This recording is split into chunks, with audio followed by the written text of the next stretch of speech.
Hello friends, कैसे हो। उम्मीद करता हूं कि आप सब अच्छे होंगे, अपने घर में सेफ होंगे। ये वीडियो अपलोड करने में कुछ आज देरी हो रही है क्योंकि मैंने सोचा कि कुछ रेस्ट दे दूं आपको।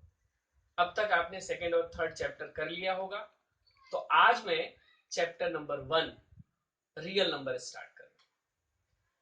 अब चैप्टर रियल नंबर है तो हम थोड़ा सा, मैं चाहूंगा कि आप अपनी प्रीवियस नॉलेज की रिवीजन कर लें, क्योंकि रियल नंबर चैप्टर में ये सारे यूज होंगे। तो क्यों नहीं हम एक बार इसकी रिकैप कर लें, यानी दोबारा से हम रिवाइज कर लें। सबसे पहले मैंने स्टार्टिंग में लिखा है natural number. Natural number, yes पता है आपको, काउंटिंग नंबर को नेचुरल नंबर कहते हैं। तो 1 2 3 एंड ऑफ। नेक्स्ट है होल नंबर। इस नेचुरल नंबर के ग्रुप में एक जीरो को इंक्लूड कर दिया जाए तो ये बन जाता है होल नंबर। इसीलिए ये स्टेटमेंट कई बार पूछा जाता है कि is every natural number is whole number. Yes, every natural number is whole number, but every whole number is not a natural number, क्योंकि होल नंबर में जीरो आता है, नेचुरल में नहीं आता। तो एवरी होल को नेचुरल नहीं कहेंगे, लेकिन एवरी नेचुरल को होल कहेंगे, यानी इससे बड़ा ग्रुप ये।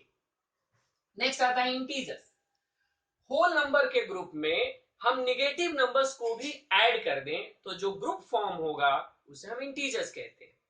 तो इंटीजर्स में पॉजिटिव नंबर भी आते हैं, नेगेटिव नंबर भी आता है और जीरो आता है। इस तरह हम ये कह सकते हैं कि इंटीजर का ग्रुप जो है वो होल नंबर से बड़ा है। तो again, every whole number is called integer, every natural number is called integer.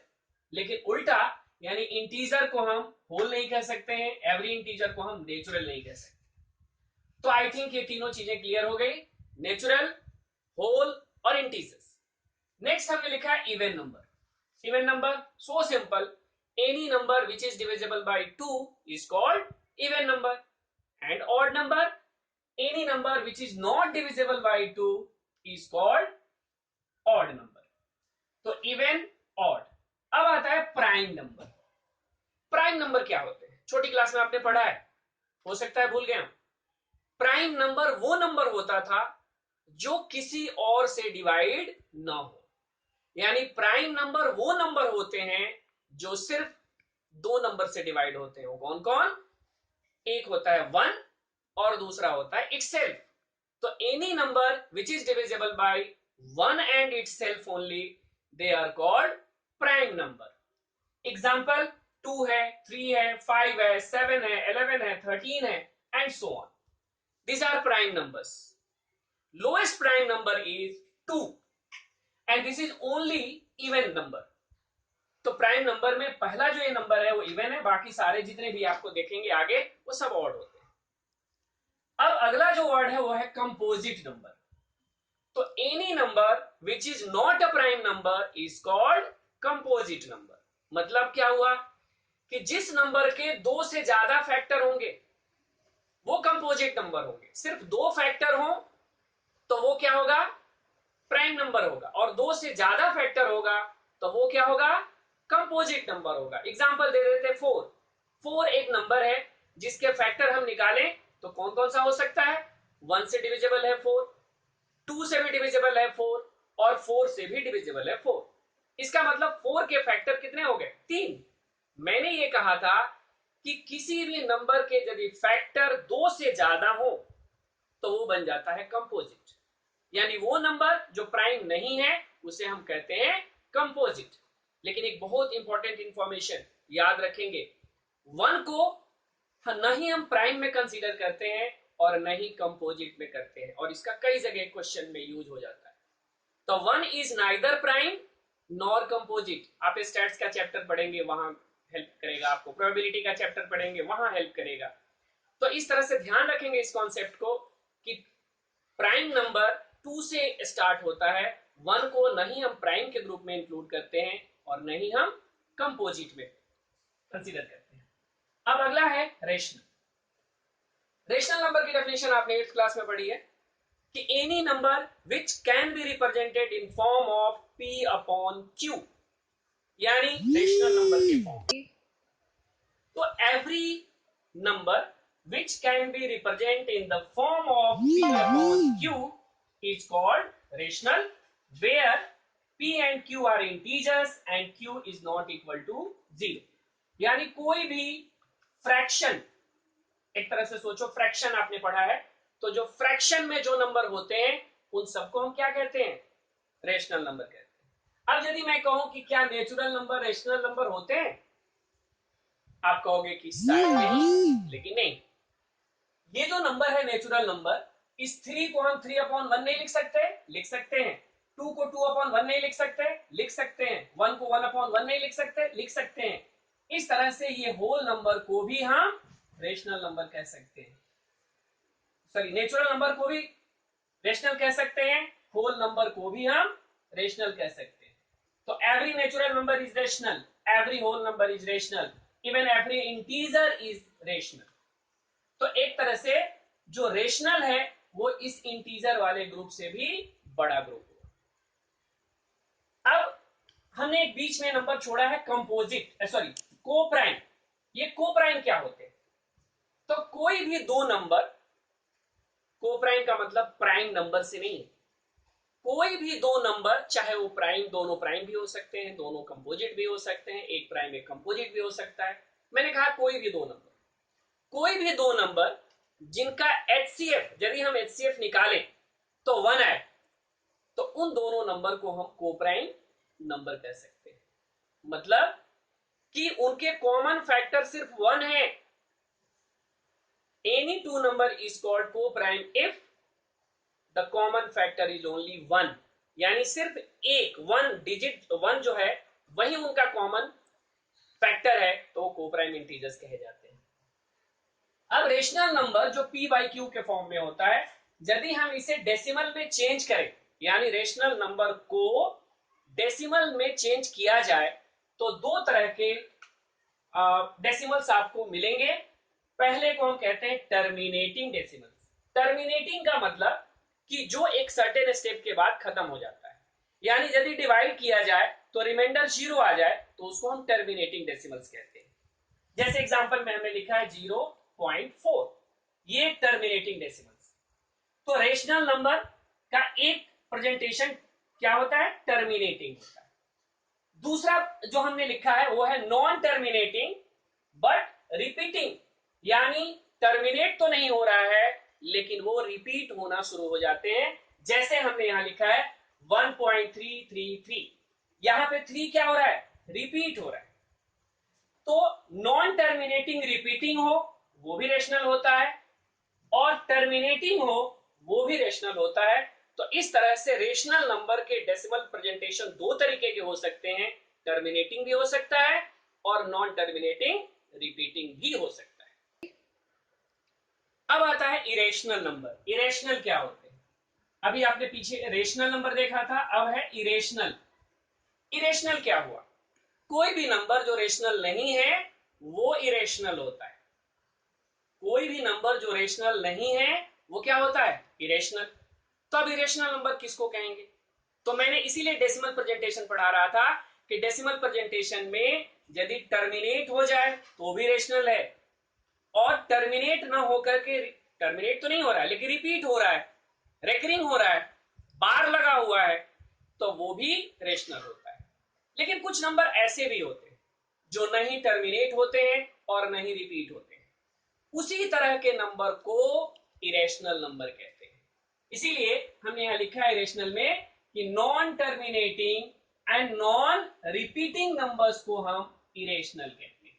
इसका एग्जांपल हमने यहां पे जो एग्जांपल दिया है वो लिखा है 0.001, 0001।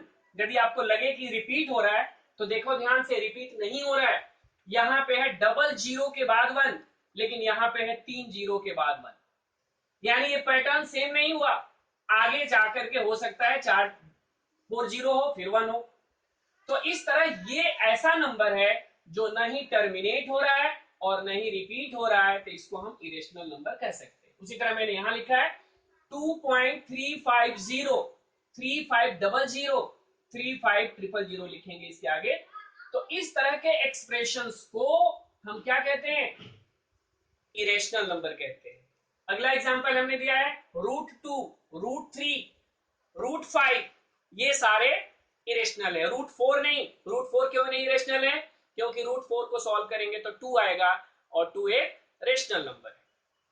पाई भी रेशनल है क्योंकि 22/7 को आप डिवाइड करेंगे तो उसका decimal presentation non terminating non repeating होगा, इसलिए उसे भी हम इरेशनल कहते हैं। अब रेशनल इरेशनल अभी तक आपने बहुत सारे के टाइप्स पढ़ लिए। अब रियल नंबर क्या होता है? तो रेशनल और इरेशनल दोनों के ग्रुप को एक साथ कंबाइन कर दें तो वो जो बिग ग्रुप बनेगा वही रियल नंबर है। तो रियल नंबर का कॉन्सेप्ट देने के लिए हमने आपको इतने नंबर बताए, यानी real number includes both rational as well as irrational. और रेशनल में क्या क्या इंक्लूड हो गया था? रेशनल में उसके सारे ऊपर के नंबर सारे ऐड हो गए थे, यानी उसके अंदर इंटीजर्स आ गया था, होल आ गया था, नेचुरल आ गया था।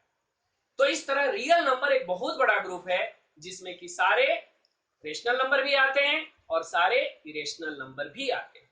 तो ये चैप्टर रियल नंबर के अबाउट है। अब इसमें दो टर्म यूज होगा जिसे हम ये समझाने की यहां पे कोशिश किए हैं। पहला टर्म है एल्गोरिदम और दूसरा टर्म है लेमा। एल्गोरिदम क्या होता है? एल्गोरिदम होता है steps for solving a type of problems, यानी किसी भी प्रॉब्लम को सॉल्व करने के टाइप्स को, स्टेप्स को हम क्या कहते हैं? एल्गोरिदम कहते हैं। तो एल्गोरिदम मतलब steps for solving a type of problems. Algorithm means a step for solving a problem. उसके बाद एक वर्ड है लेमा। What is lemma? तो लेमा का मतलब होता है proven statement used for proving another statement. एक ऐसी स्टेटमेंट जो ऑलरेडी प्रूव्ड होती है और इसे हम यूज करते हैं अनप्रूव्ड स्टेटमेंट को प्रूव करने के लिए। तो आई थिंक आप लोग लेमा और एल्गोरिदम दोनों टर्मिनोलॉजी से फेमिलियर हो चुके होंगे। और अब हम आपको चैप्टर का अगला कॉन्सेप्ट बताने वाला हूं। 3 ओके, अब हम क्या करने वाले हैं? पेज नंबर 3 खोलिए, वहां पे एक थ्योरम है 1.1 जिसका नाम है यूक्लिड डिवीजन लेमा। थोड़ा खतरनाक नाम है, लेकिन परेशान मत होइए, ये कुछ कॉन्सेप्ट नया नहीं है, ये कॉन्सेप्ट आप पहले से ही जानते हैं। तो मैं ये स्टेटमेंट अभी नहीं समझाने वाला हूं, आपको कुछ ऐसी चीज बता रहा हूं जो ऑलरेडी आप 4th और 5th क्लास में किए हैं। याद कीजिए, आपने डिवीजन सीखा होगा, आई थिंक 4th में या 3rd में सीखा होगा डिवाइड करना। सपोज कीजिए कि आपके पास एक नंबर है 8 और इसको आप डिवाइड कर रहे हैं 3 से। तो आप ऐसे डिवाइड करते थे 3 2 जा 6, यहां 6 लिखते थे और इसको माइनस कर देते थे तो ये 2 कहलाता। अब ये है क्या? ये तीनों चीजें, इसको आप क्वेसेंट कहते थे जिसको हम क्यू से डिनोट कर देते थे। ये क्या होता था? आर होता था, रिमाइंडर होता था जिसको हम आर से डिनोट कर दें। और ये कहलाता था डिविडेंड और ये कहलाता था डिवाइजर। तो यहां पे जो हम डिवीजन करते थे और उसके बाद इसकी चेकिंग प्रोसेस करते थे, तो आपको याद होगा formula dividend is equal to divisor into quotient plus remainder. यदि यहां भी चेक करें तो हमारा जो डिविडेंड है 8 वो किसके इक्वल है? डिवाइजर यानी 3 इंटू क्वेसेंट यानी 2 और प्लस रिमाइंडर 2। आप सॉल्व कीजिए, देखिए 8 आ जाता है। अब इसी कॉन्सेप्ट को यदि हम इंटीजर के फॉर्म में देखें तो क्या होगा? इंटीजर के फॉर्म में देखें तो मान लीजिए कि आपके पास ए और बी दो नंबर इंटीजर है और ए बड़ा है और बी छोटा है। तो जब आप ए को अंदर रखेंगे, बी बाहर रखेंगे और डिवाइड करेंगे तो क्या आएगा? कोई ना कोई क्वेश्चन तो आएगा और उसके बाद यहां पे कोई ना कोई रिमाइंडर भी आएगा। तो फिर उसी फॉर्मूले को यदि हम अप्लाई करें तो डिविडेंड यानी A is equal to divisor into quotient यानी बी इंटू क्यू जिसको हम बी क्यू कहेंगे और प्लस आर यानी रिमाइंडर। तो ये जो आया यहां a is equal to B Q plus R, यही कहलाता है यूक्लिड डिवीजन लेमा। तो क्या ये कॉन्सेप्ट बहुत मुश्किल है? नहीं, नाम इसका खतरनाक है, यूक्लिड डिवीजन लेमा, लेकिन हम इस कॉन्सेप्ट को पहले भी जानते हैं। अब इस यूक्लिड डिवीजन लेमा का स्टेटमेंट आपको समझा रहा हूं कि if a and b are two positive integers and a is greater than b, then a can be written as a is equal to bq plus r, where q is some another integer and r की value, r यानी reminder की जो value है वो क्या हो सकता है? लोएस्ट वैल्यू रिमाइंडर का 0 हो सकता है और हाईएस्ट वैल्यू b से जस्ट लेस होगा, b से छोटा, यानी b से कभी भी, जैसे मैं 3 से डिवाइड कर रहा था तो रिमाइंडर मैक्सिमम 2 आ सकता था, 3 कभी नहीं आएगा। तो जिससे आप डिवाइड कर रहे हैं रिमाइंडर हमेशा उससे छोटा होता है। तो इसी कॉन्सेप्ट को हम क्या कहते हैं? Euclid division lemma.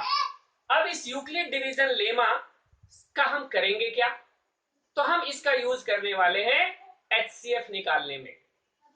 आप याद कीजिए, एचसीएफ निकालने का एक लॉन्ग डिवीजन मेथड आप छोटी क्लास में पढ़े, वही छोटी क्लास वाला लॉन्ग डिवीजन मेथड अब थोड़े से फॉर्मेट चेंज करके, यानी ईडीएल के फॉर्मेट में, यूक्लिड डिवीजन लेमा को हम ईडीएल कह रहे हैं, ईडीएल को हम यूज करके अभी एचसीएफ फाइंड करने वाले हैं। तो हेलो फ्रेंड्स, अब स्टार्ट करें आपका एक्सरसाइज 1.1। हमने तो इतना सारा मैंने ऐसे ही बताया, अब हम एक्सरसाइज रियली में स्टार्ट कर रहे हैं। तो एक्सरसाइज 1.1 का क्वेश्चन नंबर फर्स्ट का थर्ड पार्ट मैंने लिया है। हमें एचसीएफ निकालना है 867 का 255 के साथ, यानी you have to find the HCF of 867 and 255। अब सबसे पहले स्टेप में मैंने लिखा है कि 867 इससे ग्रेटर है, तो ऑब्वियस है 867 को आपको अंदर रखना है, 255 को बाहर रखना है और डिवाइड कर देना है। यहाँ 255 3 टाइम्स में जाएगा, हमने यहाँ डिवाइड किया, 765 आएगा और ये रिमाइंडर हो गया।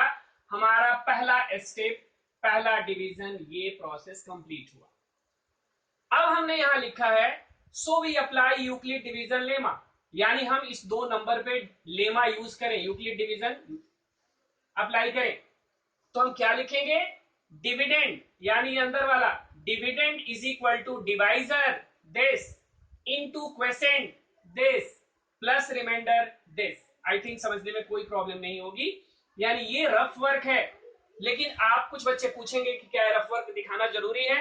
ऑफ कोर्स दिखाना जरूरी है, क्योंकि आप कहीं ना कहीं करना तो पड़ेगा। और मान लो आप कहीं बैक पेज पे कर रहे हो और वहां से डिजिट्स को फिर फ्रंट पेज पे आप लिख रहे हो, तो इसमें गलतियां हो सकती है। तो क्यों ऐसा करना जिसमें गलती होने के चांसेस ज्यादा हो? तो आप यहीं पे कीजिए। तो 867 is equal to 255 into 3 plus 102। हमेशा ध्यान रखना है कि सबसे पहले यहां पे डिविडेंड आ गया, ये डिवाइजर रहेगा, ये क्वेसेंट है और ये रिमाइंडर है। हमेशा इसी फॉर्मेट को फॉलो करना है। अब अगले स्टेप में हमने लिखा है कि रिमाइंडर यहां 0 नहीं आया, यानी रिमाइंडर 0 जब तक नहीं आए तब तक आपको ईडीएल बार बार लगाना है। अब कौन से नंबर पे लगाना है? तो करना क्या है, जैसे हमने पहला डिवीजन जब दिया, परफॉर्म किया, तो यहां पे रिमाइंडर आ गया 102। अब एक्चुअली 102 अब ये रहेगा बाहर और 255 जो पहला डिवाइजर था वो चला गया अंदर, यानी इस बार ये दो नंबर पे आपको ईडीएल अप्लाई करना है। ठीक है, तो फिर से हमने डिवाइड किया, 102 2 टाइम्स में जाएगा, 204 आएगा, रिमाइंडर आ गया 51। यानी ये डिवीजन का सेकेंड स्टेप आपने कंप्लीट किया। इसीलिए जब हमने यहां लिखा है कि रिमाइंडर 0 नहीं आया, इसलिए हमने यूक्लिड डिवीजन लेमा को फिर से अप्लाई किया। तो क्या आ गया?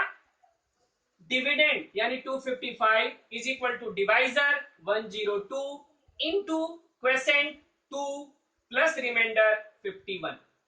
एक और एरो का मैंने निशान बनाया है जो कि समझने में हेल्प करेगा आपको कि पहले स्टेप में जो 867 था और यहाँ 255 था, अब ये 255 पहले वाली पोजीशन पे चला जाएगा। ध्यान से देखिए 255 पहले पोजीशन पे आ गया, ये पोजीशन नंबर 1 है, और जो ये रिमाइंडर वाला पार्ट है वो पोजीशन 2 ले लेगा, यानी ये सेकंड पोजीशन जो है वो फोर्थ वाला ले लेगा, फोर्थ वाला पोजीशन सेकंड पे हो गया। तो ध्यान से देखिए फोर्थ जो है अब सेकंड बन गया, सेकंड जो है वो फर्स्ट बन गया, और फिर इस बार हमें एक क्वेश्चन मिला है 2 और रिमाइंडर मिला है 51। फिर हम थर्ड स्टेप यानी तीसरा डिवीजन हम परफॉर्म कर रहे हैं, 51 हो गया बाहर और 102 हो गया अंदर, 51 2 जा 2 102 होता है, इस बार रिमाइंडर हमारा 0 आ गया। तो हम यहाँ फिर से लिखे हैं कि since remainder is not 0 we apply EDL again, then dividend यानी 102 is equal to 51 into 2 plus 0। अब यहां पे रिमाइंडर 0 आया, तो जब रिमाइंडर 0 आ जाए उस स्टेप का जो डिवाइजर है वो आपका एचसीएफ होता है। ये पहले भी आपने किया है, छोटी क्लास में किया है, 5th क्लास में किया है, ये लॉन्ग डिवीजन मेथड था एचसीएफ निकालने का, उसी को हम ईडीएल फॉर्म में यूज कर रहे हैं। और इस तरह यहाँ पे यदि हम एरो जो लगाए थे, ध्यान से देखिए ये 102 अब कहाँ आ गया, फर्स्ट पोजीशन पे आ गया, और 51 कहाँ आ गया, सेकंड पोजीशन पे आ गया, और 51 इंटू 2 प्लस 0 लास्ट में लिख देंगे। Since remainder is 0 therefore we can say that HCF of 867 and 255 is equal to 51। अब चलते हैं क्वेश्चन नंबर 2 के तरफ। क्वेश्चन नंबर 2 में हमें प्रूव करना है कि any positive odd integer is of the form 6q plus 1, 6q plus 3, 6q plus 5, यानी 6q का फॉर्म चाहिए। इस तरह से हमें एक रेफरेंस पॉइंट मिल रहा है 6, जो कि b का वैल्यू हो सकता है, क्योंकि 6q लिखा हुआ है, तो 6q 6 किसके फॉर्म में है, डिवाइजर, यानी 6 किसके प्लेस पे है, डिवाइजर के प्लेस पे है।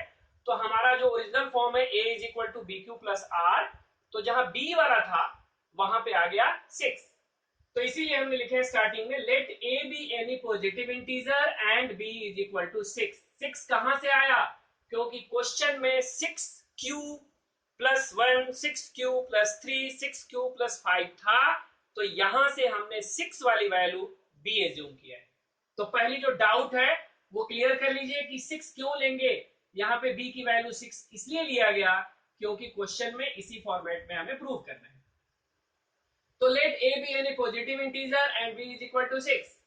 Now we apply EDL to a and b, यानी इन दोनों नंबर पे आप ईडीएल अप्लाई कीजिए, तो क्या आएगा, a is equal to 6q plus r, a is equal to 6q plus r, where r की value greater than equal to 0 होगा बट लेस देन 6 होगा। रिमाइंडर 0 हो सकता है, 0 से बड़ा हो सकता है, और 6 से छोटा होगा, क्योंकि 6 से ही हम डिवाइड कर रहे हैं। अब रिमाइंडर के पॉसिबल वैल्यूज क्या क्या है, 6 से छोटा, तो 6 से छोटा कौन कौन सा नंबर हो सकता है, 0, 1, 2, 3, 4 एंड 5। इसीलिए हमने यहां लिखा है कि a की वैल्यू 6q प्लस 0 हो सकता है, या a का वैल्यू 6q प्लस 1 हो सकता है, या a का वैल्यू 6q प्लस 2 हो सकता है, या a का वैल्यू 6q प्लस 3 हो सकता है, 6q प्लस 4 भी हो सकता है, या 6q प्लस 5 हो सकता है। तो इस तरह से ये 6 पॉसिबिलिटीज हैं। इसमें से ध्यान से देखिए ये वाली नंबर, ये नंबर और ये नंबर हम इवन कहेंगे, क्योंकि ये नंबर 2 से डिविजिबल है, ये नंबर भी 2 से डिविजिबल है, ये नंबर भी 2 से डिविजिबल है। तो यहां लिख देना है since 6q plus 6q, 6q plus 2 and 6q plus 4 are even, ये इवन है, इसलिए इवन को हटा दिया जाए, तो जो 3 बचे ये और ये किसके फॉर्म हो जाएंगे, ऑड इंटीजर्स के। Therefore form of odd integers is equal to 6q plus 1, 6q plus 3 और 6q प्लस 5।